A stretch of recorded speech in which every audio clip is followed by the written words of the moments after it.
O que enriquece o ser humano não é o dinheiro que ele tem, é o processo que ele faz para obter aquilo.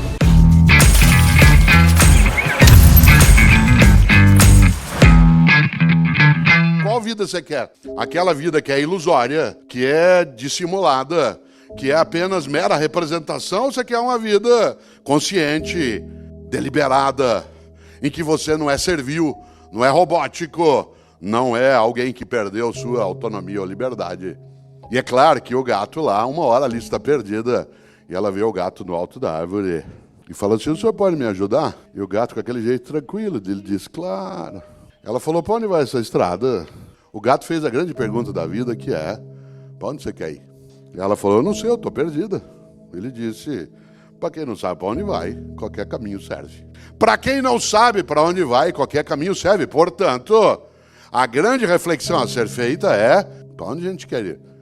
Com as nossas opções, nossas escolhas, numa vida que até pode ser curta, né, mas não precisa ser pequena de maneira alguma. Preste atenção, porque Davi agora vai dar instruções a Salomão de quem ele deve manter por perto, de quem ele deve manter bem longe, de quem ele deve substituir. Agora o relacionamento não é mais divino, é interpessoal. Aprenda isso, porque é precioso. Davi vai dar algumas instruções de quem ele pôde tolerar porque tinha força para fazê-lo. Mas ele sabe que essas pessoas perto de seu filho pode ser um risco terrível. Então, Davi manda Salomão eliminar esses relacionamentos. Parece estranho, né? A gente falar eliminar relacionamento, parece coisa de Big Brother, põe no paredão, elimina. Mas deixa eu te explicar uma coisa com muito respeito, com muito temor. Eu aprendi assim, se a sua crença é de outro jeito, eu entendo. Eu tenho que amar a todo mundo, sim ou não? Mas eu não preciso gostar de todo mundo. Gostar tem a ver com gosto, e tem gente que eu provo e não gosto. O amor pela pessoa faz você orar por ela, sim ou não? Querer o bem dela, sim ou não? Se precisar de ajuda, você socorre, sim ou não? Mas não precisa estar na sua casa, perto de tu, comendo na sua casa, pertinho de tu. Tem gente que você tem que colocar no seu devido lugar, porque você já provou. Eu já vi pessoas azedarem seu coração porque tentaram trazer para perto gente que não deveria estar perto, porque tem gente que sequer é capaz de conviver com o seu sucesso. Falo que eu demorei 41 anos para chegar onde eu estou. Isso você não pode desistir com 6 meses, com 2 meses, você não pode, com 1 ano, você não pode desistir. E tem gente que às vezes, tem 30 anos, tem 40 anos e fala: putz, é muito tarde, não dá mais tempo. E dá, né, cara? Não dá tempo, não tem essa, porque tem 2 fatores que pesam. Primeiro, você pode chegar aos 40, nascendo dentro de uma comunidade, com o conhecimento que eu tive por escolha lá atrás, e por visão a longo prazo, para chegar em algum momento e colher, e aí fica mais fácil para você. Ou você pode chegar aos 40 e resolver dar certo, mas não ter conhecimento, e aí não vai ser impossível para você, só que aí você vai ter que trabalhar 3 dias por 1, cara. Você vai ter que, cada dia você tem que fazer 3, porque o seu tempo é menor. E aí você vai ter que ser bom, por exemplo, em finanças, mas vai ter que ter conhecimento também. Você vai ter que pegar várias coisas e conseguir. Não é impossível para quem vai começar a cruzão dos 40, mas é mais difícil. Só que não pode ser fácil. Então se apegue a 1%, e a galera fala assim: cara, só tem 1% de chance de dar certo. Eu falo: então é nessa 1% que eu vou me apegar. Eu sempre tive muita vontade de muita coisa, saca? Eu sempre fui muito ambicioso, não confundido com ganancioso. Esse é o ponto. Eu sempre quis muita coisa, né? Tive muita ambição, sempre tive bom gosto, sempre gostei das coisas, olhava, sempre tive vontade.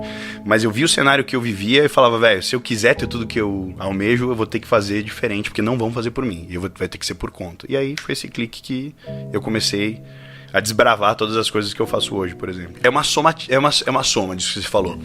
Você é ambicioso, você tem a vontade e tal, e você tá no perrengue ali. Acho que o perrengue foi o meu maior combustível, sempre foi. E até hoje eu funciono no perrengue. Toda vez que o mês foi muito, sabe, eu dou uma amolecida, e toda vez que eu amoleço eu sinto o peso depois. Riquezas a partir do zero, corta o zero. Engravida na sua alma, treina, compra semente, planta, pega a primeira colheita, planta de novo, usufrui pouco, não precisa usufruir muito nas primeiras colheitas, fica tranquilo, joga tudo de volta na terra. Eu lembro nos lançamentos da internet, como que a gente ficou o maior do país, de forma absoluta, estratosfericamente falando. Eu falei, eu não vou tocar nesse dinheiro. Tudo que eu ganhar de fruta, eu não vou nem morder nenhuma, nada. Eu vou plantar tudo de novo. Eu lembro que chegou uma hora que não fazia mais sentido. Eu só parei de reinvestir o dinheiro em lançamento o dia que voltou 5 milhões de reais. Esses 5 milhões de reais tem alguma coisa a ver aqui hoje. Quando eu peguei 5 milhões, eu falei, eu não vou voltar 5 milhões para lançar, já não precisa mais. Era um monte de recorrência aberta, dinheiro entrando. Eu falei, não vou mexer com isso mais. E aí foi só piorando. Cresceu mais rápido ainda. Por quê? Anota aí, anota assim, ó, colheita descontrolada. É quando você repete ela, sem parar. Quando eu tinha 16 anos, eu tive uma brilhante ideia.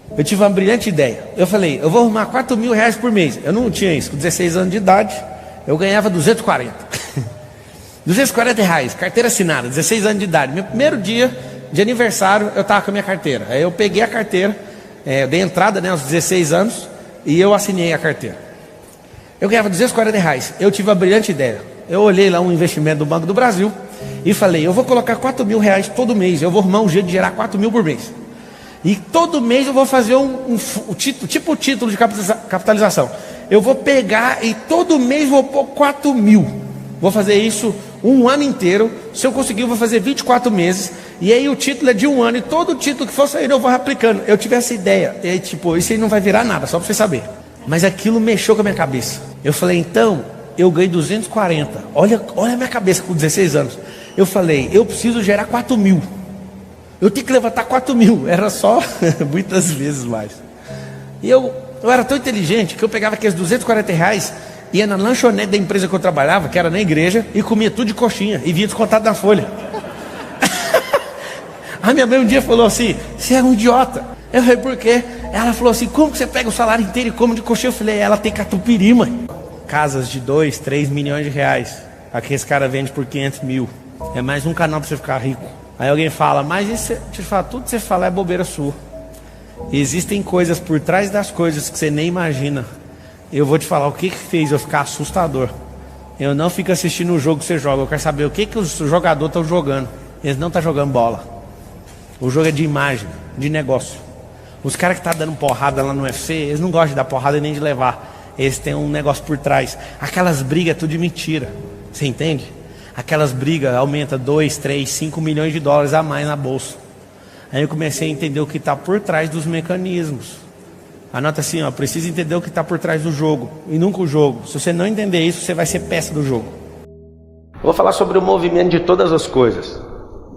Todas as coisas se movem. E você vai entender aqui. Se você olhar para os 4 elementos, você vai descobrir que o vento, que através do ar, ele não para de se mover. Você vai olhar que a terra também, ela se move. Apesar de parecer que ela não se move aos seus olhos naturais, mas ela se move.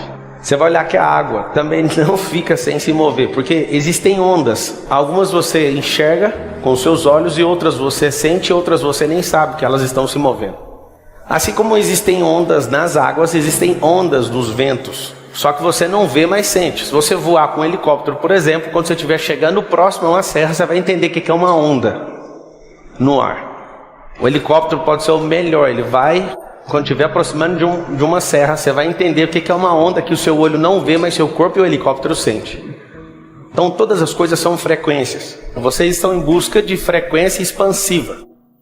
O que é isso? Se tudo, essa iluminação, esse painel de LED, o que você ouve, todas as coisas são frequência, o que você precisa fazer é saber gerar frequência, saber recepcionar frequência, entender sobre ondas para você fazer coisas que naturalmente você não teria noção que seria possível de fazer.